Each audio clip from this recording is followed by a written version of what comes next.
given a commandment, and God said, load the ark 2 by 2, every animal, male and female shall ye load. And in the time when the flood goes away, remember all the rains came and the boat floated away. Well, Noah had a problem he found on board his boat. He began to hear at some point this ticking sound, and he'd hear it usually in the evening, and in the morning you'd hear this. And at first it didn't bother him too much, and then some of the family members approached Noah and said, Noah, the ark is beginning to fill with water.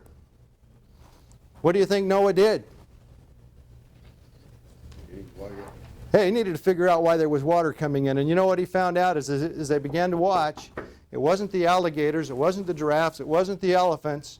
It was this little teeny woodpecker that had families. The little woodpecker was pecking holes in his ark. And as they began to peck holes in the ark, what began to happen? The water started to get inside of the ark. And if enough water got into the ark, what would happen to that ark? It would sink. So Noah had to capture the woodpeckers. We know that he didn't kill them. You know why? They're still woodpeckers today. All right, there's still woodpeckers today. So he actually captured the woodpeckers and put them in cages. They patched up the holes, and the story is history. We have the woodpeckers today. You guys, Larry, many of you guys grew up with this guy. This is Woody Woodpecker. Woody Woodpecker, every time I see his picture now, I think of him as something to avoid. Every one of you has a woodpecker in your life. It's something that is pounding at you, preventing you from accomplishing what you can accomplish. Woodpeckers are in everybody's life. Randy, you've got them. Dutch, you've got them. Scott, you've got them. Larry, you've got them. I've got them. Ask my wife. She says, I have a lot of them. I have a whole flock of woodpeckers. But it's important that we determine and define what those woodpeckers are, and then do our best to get rid of them. It's important that we get rid of them. Larry.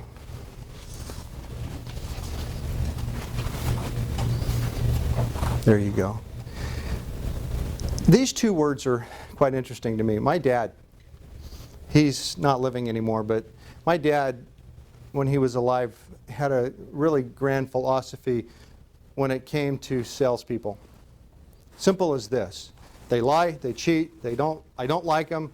And my dad was a wonderful guy, but he was a pharmacist by trade in the day when you could have a small pharmacy store and make a really good living at it. Well, when I came back from school and made a decision that I was going to go into sales, I needed to approach my dad because my dad wanted me to be a pharmacist like he was so that I could follow in the family tradition. Well, I had worked in a pharmacy long enough to know that I was not going to count pills for the rest of my life. I just didn't want to do it. And I said, no, Dad, I'm going to go into sales. And I remember my dad, as I had that conversation, I go, Dad, I've made a choice. I finished my education. I'm going to go to school and I'm going to be a salesman. And my dad looked at me and went, oh. And he says, Kevin, why did you have to do that? And then he hesitated for a minute, and he looked me right in the eyes, and he said, Kevin, I love you, and the choice is yours to be made. Can I give you some counsel? And when your dad asks you if you want counsel, what do you say? Yes. Yeah. And so my dad said, Kevin, there's two things I want you to remember. Number one, when you go in and you meet with anybody, any place in the workplace, I want you to understand that their time is important. Anytime you go in and approach somebody that is working, you're asking them to give up time for you. Respect that. If they're busy, learn to walk away. Wave, give them a card, do something, but learn to know when people are too busy to talk to you and walk away. I've done that, and you know what I've learned? I always get calls back later because people, they respect you for respecting them. Take pride in your work. There's a difference between pride and being proud. What does it mean if you know somebody that's just really proud and you don't like them because they think they're just so good? That's not good at all. People do not like being around people that really like themselves a lot. But people do like people that take pride in what they do. If you're going to do a job, Alejandra, do it right the first time. Take pride in what you do and feel good about the accomplishment. What we ask everybody to always do is to do that, but then to seek for perfection in the individual tasks that they do. Anybody in here perfect? What's your name? Maria Victoria. Maria Victoria? No, you ain't. No, you ain't. Do you have a husband? No. That's one of the things that makes me better. Oh! Oh! So that's where we make the comments. Oh, no wonder you're so happy. Oh, no, that's too funny. No, nobody's perfect. And you know something? And none of us in this room will ever become perfect at everything. But you know you can become perfect at certain things. You can become perfect at approaching somebody and listening to them better than you talk. I want you to know that if you go in to an employee, to your husband, to your wife, wherever the case may be, and if you will take the time to just look at them for a second and get a feel for what they're feeling before you interject something, you will have, just by doing that one little thing alone and becoming perfect at becoming a good listener, you'll have a better relationship with everybody that you do that with. One thing I have learned is people like to talk about themselves. How many times have you been in a conversation with somebody and you're telling them a story about yourself and then you realize that they're not really paying attention to you at all? You could actually stop mid-sentence and they wouldn't even notice it. Been there, and it's you feel kind of dumb because you realize they don't care. So understand, people care about who more than anybody else? They care about themselves. And so as you go in and you work with people, understand that. Work to go after what satisfies their needs. Don't worry about your own, because they will be met if you take care of the needs of the others. Seek for perfection. Do you guys all read? Who reads in here? Okay. Why is it important to read? To find out and to learn. Remember we were talking about preparing and then practicing? One of the best ways to prepare is in fact to read a lot. Now my boys, we have Xbox and we have PS3 at the house, and those things are okay to a point, but I have found that those things, the Xbox and the PS3s, take so much time away from them, they're not preparing for anything. I have to take them away from my boys, and believe it or not, one of my daughters. Sometimes my wife has to take it away from me because I haven't prepared well enough.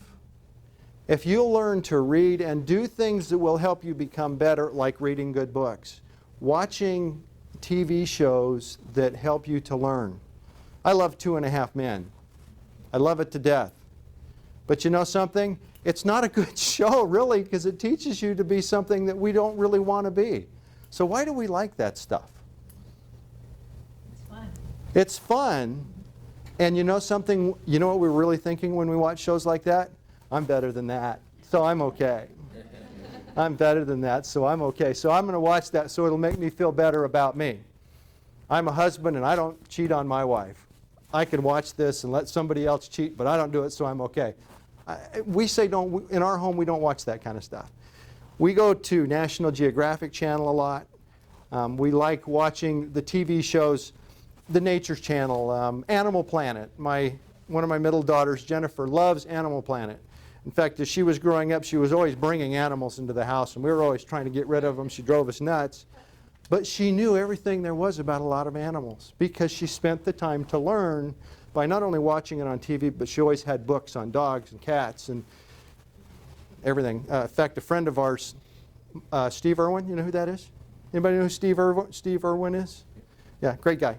And I talked to him about 3 months before he passed away. He was one of my favorite people in the world, and you know why? Because he took pride in his work. He sought perfection in being sure that you understood what he was trying to teach. He was a genuinely good guy. The first time I met Steve Irwin, he approached me and he began to talk to me. I wanted to ask him questions, but he talked to me about what I was doing. And I was selling toilet paper and janitorial supplies. And he was so excited to hear about what I did, I couldn't believe it. I think, Steve, I mean, you make all this money and you're dealing with crocodiles and alligators, and you want to hear me talk about toilet paper? I mean, this doesn't make sense to me.